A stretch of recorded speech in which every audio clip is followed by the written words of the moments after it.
Good morning, everybody. Welcome Good to our morning. very first Good Pulp morning. Literature live reading. So we have with us today the lovely Mel Anastasiou. Wave and say hi. Hi, everybody. And Chris Humphreys and Laura Kostur. Hi. All right, so we're going to have a reading from each of these authors, and then we are going to do a little bit of interview questions. So if you have any questions, please pop them into the chat there at the side or the bottom wherever you see your chat, and I will try and ask them of these wonderful authors.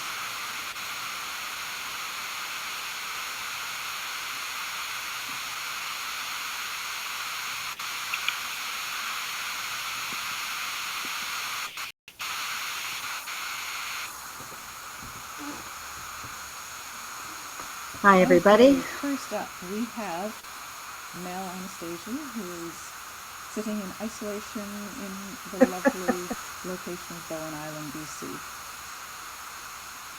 So Mel is a founding editor here at Pulp Literature. She is the author of the Stella Ryman mysteries, as well as the Seven Swans Hertfordshire Pub mysteries, as well as several writing guides with Pulp Literature and the extra, which we have been serializing in the novel. So she is a very, very busy person. So, Mel, I'll just let you introduce yourself a little bit. Tell us a little bit about what you're going to read, and then tell us a story. I'd love to. Thank you. So, Stella Ryman, the Stella Ryman mysteries. I have 2 books of these out now, and goodness, they're fun to read considering how difficult life is for Mrs. Stella Ryman. I'm often think about where she came to see me, like where did you meet this octogenarian sleuth in a care home, and the answer was in a care home. I was helping out deliver the biggest television you have ever seen. It was not widescreen, but the kind that's thick and goes into the corner of the room, and hanging about there because it took a while. And I thought, whoa, all these people here have had the most amazing lives, just like all of the rest of us outside this care home. And the most amazing lives, but we tend to look right past the facade of any care home, and at least I had, and not think about all the amazing people inside. And of course, what if you're fairly interested in your life still when you go in? There's always a good reason, I suppose, to go into one of these. But how would you possibly occupy your time during that day? And Stella Ryman, I could picture her and think, what, Stella, would you do with your time? I mean, you complain about the food, obviously. I mean, that would be entertaining. And watch television, but she'd already done a lot of that. And I thought, what if you became a sleuth, solve mysteries within the care home? What if you kept yourself interested that way? And so I came up with Stella Ryman, an octogenarian sleuth trapped in a down at heels care home. You'd be cranky too. Stella Ryman, the very beginning. The case of the third option. Stella Ryman and the Fairmount Manor mysteries, to the right of the screen there. On this particular sun and shade April morning at Fairmount Manor, Stella Ryman no more entertained the idea of becoming an amateur sleuth than she had of entering next spring's Boston Marathon. For not only was Stella 82 years old, but she had lately sold her home and a lifetime of gathered possessions, and washed up at Fairmount Manor Care Home in such a state that she would have bet her remaining 7 pairs of socks that she would be dead in half a year. And here she lay, in palliative care, only 3 months in. At this time of the morning, she reckoned that the rest of Fairmount Manor residents, in their ones, twos, and threes, would be engaged in daytime television, or else sitting poised for the lunch tone to sound. But Stella was lying flat on her back, and all alone, tucked up tight, in a metal-framed bed, in a shadowed upstairs room. Her fingers danced across her blanket like little birds unsure where to light. Of course, she was new to dying, a first-timer, just like everybody. She would not be afraid. Soldier on, Stella. She felt as if she were floating, and it took almost every scrap of Stella's concentration to make sure that the sensation was taking her upwards. There should be no need to fear your own demise if you're ascending. Of course, if she felt like she was falling downwards, that would be quite a different matter. She bit her lower lip and attempted to trap one flapping hand with the other. In this way, she managed to get both her hands folded across her breast. Her model for this posture was the Lady of Shalott, although at her age no Lancelot would be standing by to regret her passing. She tried to imagine Dr. Terry, who looked, now that she thought of it, something like Lancelot if that parfait knight gelled his hair, sighing, "She has a lovely face, God in his mercy lend her grace, Stella Ryman." Ah well. To Dr. Terry, as to the world, Stella was an old lady dying upstairs in Fairmount Manor as best she might. Eyes firmly shut, she took a long, slow breath. Someone slapped her in the face. It was a light slap, but sharp for all that, sharp enough to hurt. It felt like the kind of slap you used to receive in the schoolyard as a child, when you royally teased somebody off, a bully maybe, or one of those terrible touchy friends you made from time to time throughout your life, the difficult ones who were so hard to shake. "Wake up, Stella Ryman," a voice hissed from the side of the bed. "Put on your glasses, sit up, and stop this nonsense at once." This specific halitosis was unmistakable. Stella's eyes snapped open, and she looked up into Mad Cassandra Browning's furious, tearful face.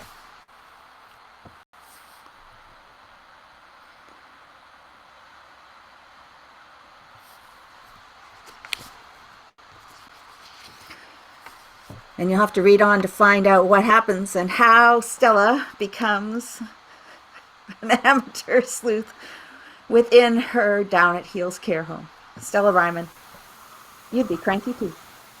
Thank you, Mel. And we've just got a couple of minutes before we switch over, but we do have a question from the audience. So Mitch Taves, over Hi, in Mitch. Manitoba, I believe, who was one of our authors, Pulp Issue 20, he has a question about Meat, which was the graphic novel in summer 2018 issue.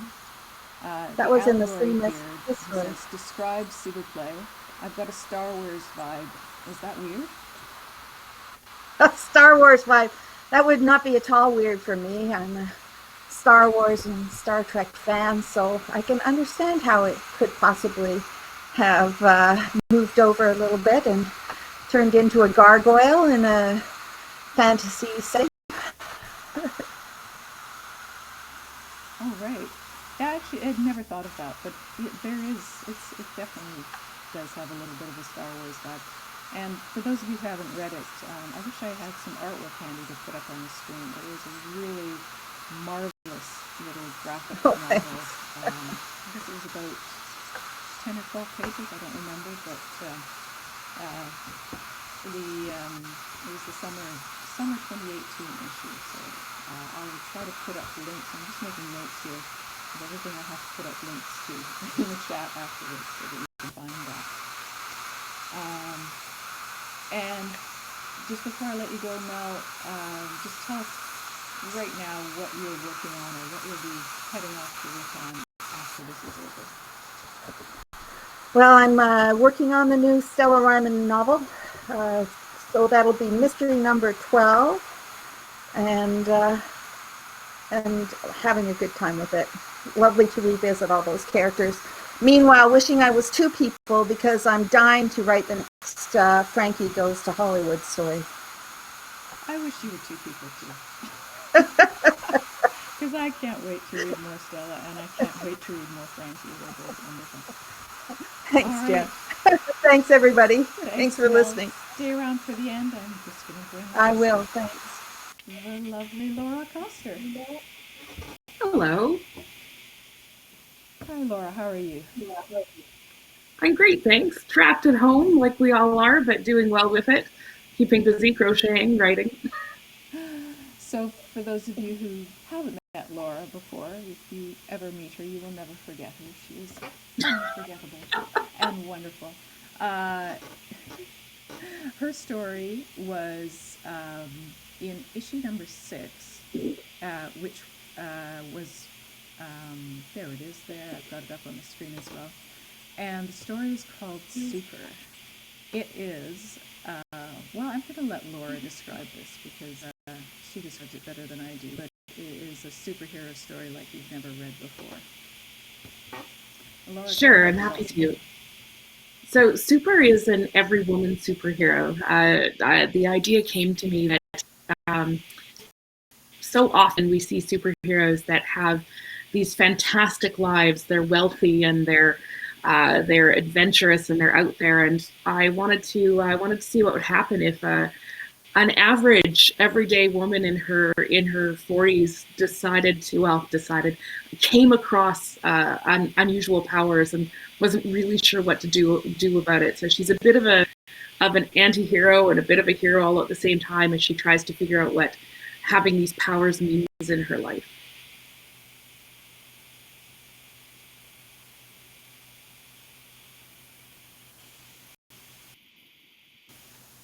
All right, so why don't we just jump right into it and hear a little bit of the story. Sure, I'm just going to start partway through the story. I often, when I read the first bit of it because there's a lot of banging and killing in the first bit. But I wanted to read a section here that maybe got you to know her a little bit as a person and as a mother and as an every woman. Jane sat in the car for nearly an hour, watching the sun sink behind the second story, draining color from their evergreen shrubs and goldenrod that provide curb appeal to her suburban home. She hadn't cried in front of Phil.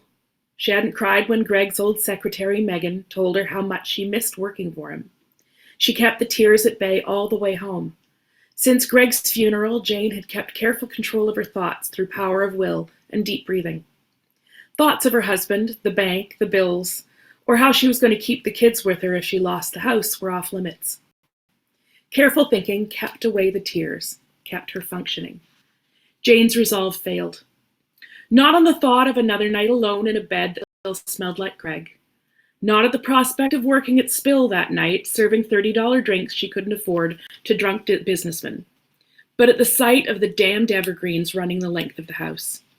The summer growth stretched up to claw at the living room windows, trimming the shrubs. Just one more thing to take care of. One thing too many. That domestic thought cost her an hour in the driveway, waiting for the tears to stop. Jane ran a hand beneath each eye and looked into the rear mirror to judge the damage done by her tears. She made a point of keeping it together in front of the children.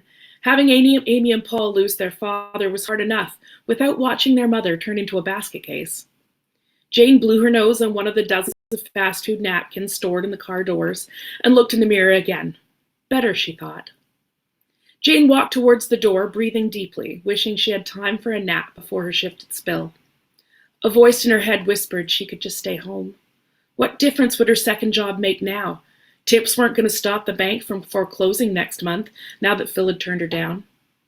The voice was the same one that whispered, "No one likes you," and "that dress makes you look fat," her whole life. The same one that had told her not to try when she applied for an office admin job after Paul had entered grade school, leaving her alone all day. Jane paused at the door, fighting for control again. "Stop it." Jane answered the voice out loud. "You're wrong." The sharp edge of the door key cut into her hand as she struggled to control her thoughts. She conquered the voice before. Applying for the clerk job at the local medical clinic had been a big step. She'd been so proud of the job, of contributing to the family income. That pride took a hit when she realized after Greg's death how little her paycheck had made to their bottom line. It didn't even cover the grocery bill. The voice had grown stronger when Greg died. It shouted her failures as her resume made the rounds of rejections, and their savings dwindled. Applying as a server at Spill had been a desperate play, inspired by memories of healthy tips when she'd served in college. The streetlights winked on as her daughter Amy stormed out of the door, denying Jane the few minutes she needed to find control. "Amy, where are you going?" "Out." Jane could feel the ice on her daughter's shoulders as she brushed past. Jane threw words after her daughter. "You know I have to work tonight. What about your brother?" Amy stopped, refusing to turn and look at her mother. "Paul can stay alone." "Amy, he's 8. Jane tried to take all emotion out of her words. She tried understanding, angry, and authoritarian before she'd hit on an emotionless fact. It was the only thing that seemed to reach Amy since her father's death. "It's not like he plays with matches." Amy turned to face her mother, balling the fingers of her right hand in her too thick dark brown hair. Jane knew she'd won. "She gets that from me, the hair and the habit. Of all things I could have given her. We talked about this, Amy. I really need your help. It's just for now." Jane fought the tears building her in her eyes as she watched her daughter fight her own. Amy's face pulled into an angry teenage sneer as Derek escaped. "Now is forever!" Amy stormed back into the house and slammed her bedroom door before Jane managed to step into the house. She kicked her shoes off to follow Amy up, to explain again why she had to stay home, to say something that might help. The hall clock chimed, stopping her on the second stair. She had an hour to get dinner on the table and get back into the car. There was never enough time. So when I first started writing the story, it came to me that that the main character, Jane, her husband had passed and she was losing her home. She was losing everything, and she was desperate to try and keep her family together, like so many, I imagine so many people have thought about. And she ended up meeting some people and entering into a situation that caused her to develop her powers. And she isn't a standard hero, and she's not a rich genius. She's just a person who's trying to make her way through life and figure out what this means to her and her mental health and to her family. So I hope you enjoy it. I know I enjoyed it, and I enjoyed hearing some of it again. I always enjoy hearing it when it's been a few years since we first published it, and I love hearing that again. She is such a wonderful every woman with just such normal, everyday problems, and then the problems of superpowers. And Laura, you recently appeared in another anthology, the Tales of Boswell or something, or. Yeah, it's called Not Far from Boswell, and it's a Dark Stories series. Here, I'll put it up and see if you can see it there. There you go. Oh, it's got a cow. Everything's always better with a cow.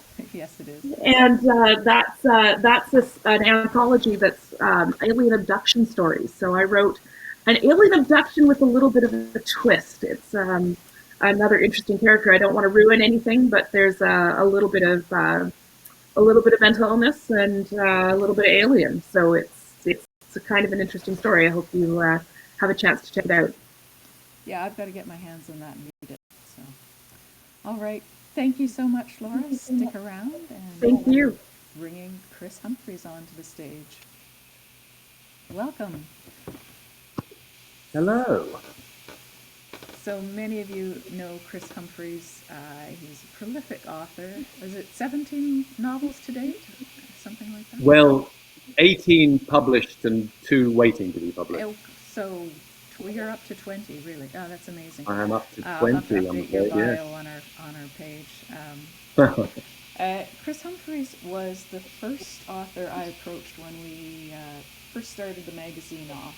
I took advantage of the fact that we were rehearsing for a little scene for his Shakespeare Rebel production at Bard on the Beach, which was his book launch for that. And then after I got a few drinks into him, asked him if he had any stories sitting in his shoebox that didn't quite fit in his usual genre. And he said, well, as a matter of fact, I do. And so he dug up from the depths of the bottom drawer, wherever it was, Where the Angels Wait, gave it a good reworking, and it was our very first featured story. So I will turn the mic over to Chris and let you say anything more you'd like about that before we hear some of it. Well, thank you so much. It was delightful to unearth this story again.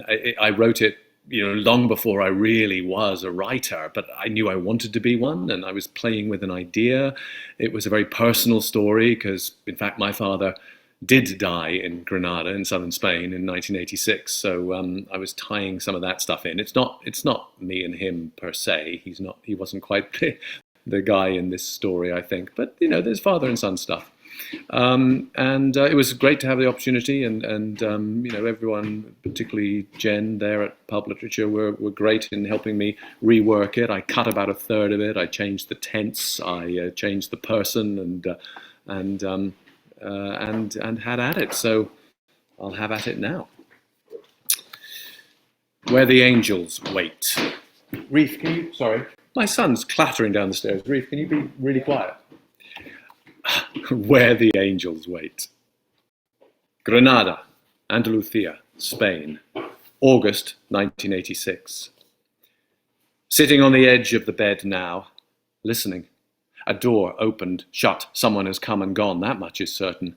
They've hidden them, and he must find them. Unless they didn't leave. Hello? No reply. He has to start. The drawers, too obvious, but he tries a couple. The cushions. He pulls them off the sofa, feels down the back and side, moves carefully, because if they are there, what state might they be in? He finds a crumb-covered coin, nothing else. On the high shelves, then, at the back of the cupboard, rolling in dust, or in a jar in the bureau, pickled, floating like onions, with others, alone? Alone. Yes, has to be. He starts to move quicker. Grapes on the table. That's frightening. Eat one? Too risky. Time's nearly up. Pull back the sheets. Grope under the pillows. Who's there? He lies back down. There's no one there, he says, challenging the dark. He sits up. He knows where they are.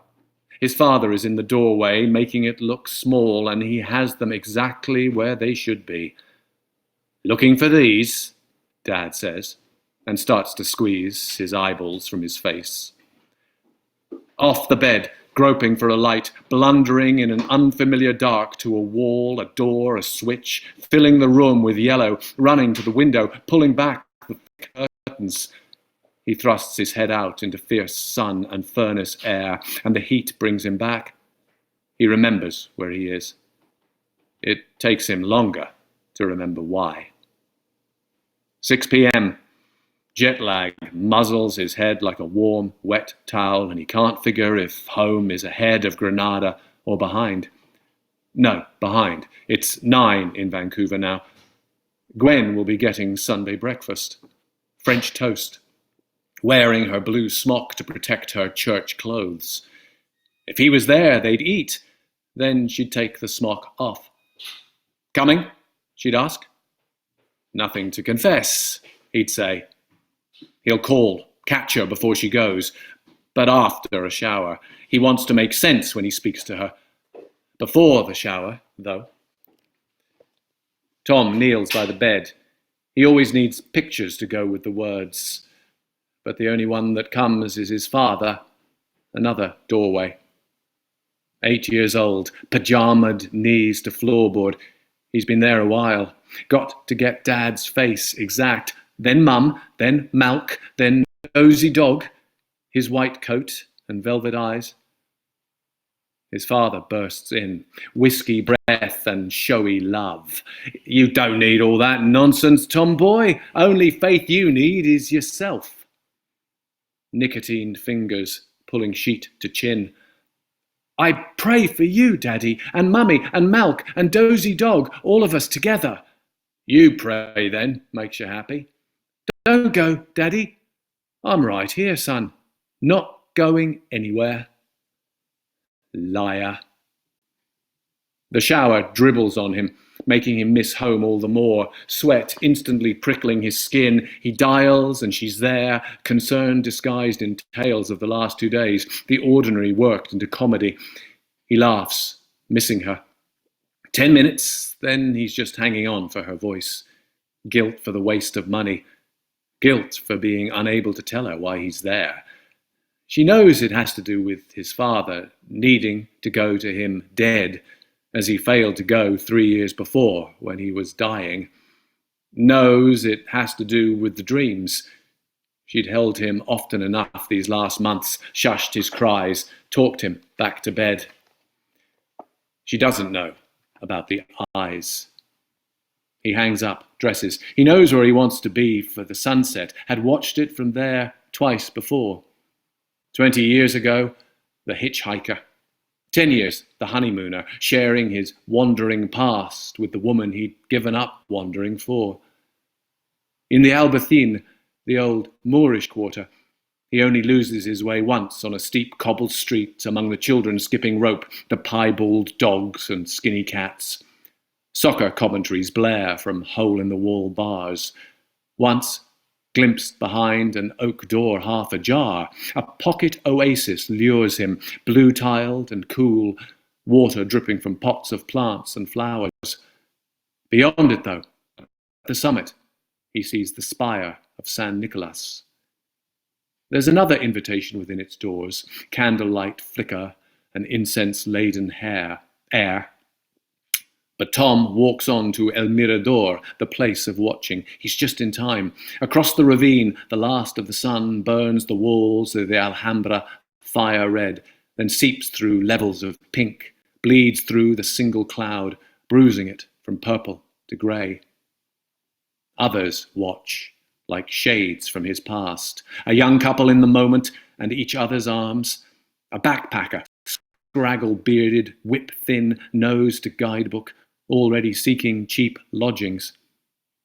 It's when Tom turns to leave that he notices the old man, crumpled on the patio's parapet, eyes closed and face turned toward the departed sun, a white stick beside him.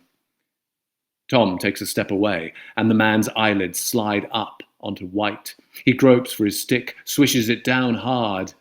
Dinero, por el amor del Dios. Emptying his pocket into the man's claw hand, Tom hurries away.